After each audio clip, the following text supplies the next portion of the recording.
ઘણા પરિવારો એક ગિલ્ટ, એક અફસોસ લઈને જીવે છે કારણ કે અંતિમ ક્ષણે તેઓ રૂમમાં નહોતા. હું તમને એક એવી વાત કહેવા માગું છું જે મેં વારંવાર જોઈ છે. વર્ષો દરમિયાન મેં એક વાત નોંધેલી છે. ક્યારેક પરિવાર દિવસો સુધી બેડસાઇડ પાસે બેસેલા રહે છે. તેઓ ભાગ્યે જ બહાર જાય છે અને પછી એક ક્ષણ તેઓ બહાર જાય છે કોફી લેવા માટે કે રેસ્ટરૂમ યુઝ કરવા માટે કે હોલવેમાં ખાલી થોડુંક ચાલવા માટે, અને એ જ સમયે તેમના પ્રિયજન મૃત્યુ પામે છે. પછી તેઓ પાછા આવે છે અને તૂટી જાય છે. માત્ર પોતાનું સ્નેહીજન ગુમાવવા માટે એના કારણે નહીં, પણ એ પેલા અફસોસના કારણે કે હું આખો સમય અહીંયા હતો, હું બહાર કેમ ગયો, હું ત્યાં કેમ નહોતો.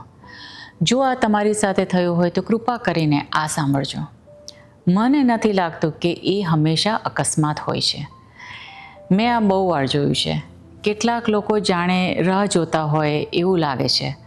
રૂમ શાંત થાય તેની રાહ જુએ છે. જે વ્યક્તિ તેમને સંભાળી રહી હતી તે થોડો સમય માટે બહાર જાય તેની રાહ જુએ છે. ક્યારેક એવું લાગે છે કે તેઓ તમને એક ક્ષણ જોતા ન ઈચ્છતા હોય, જાણે કે તમારા માટે પકડી રાખવાને બદલે તમે છોડો, એ સમયે દૂર રહો, ત્યારે તે જીવ છોડે તેના માટે રાહ જોતા હોય છે.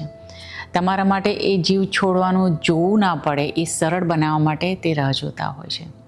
એ થોડી મિનિટો માટે રૂમની બહાર હોવાનો અર્થ એ નથી કે તમે તેમને નિરાશ કર્યા.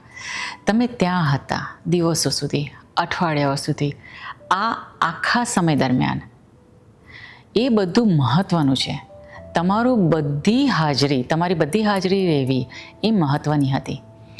જો તમે આ અફસોસ કે ગિલ્ટ લઈને જીવી રહ્યા હોય તો આશા છે કે તમે આમાંથી થોડો ભાર નીચે મૂકી શક્યા હોય.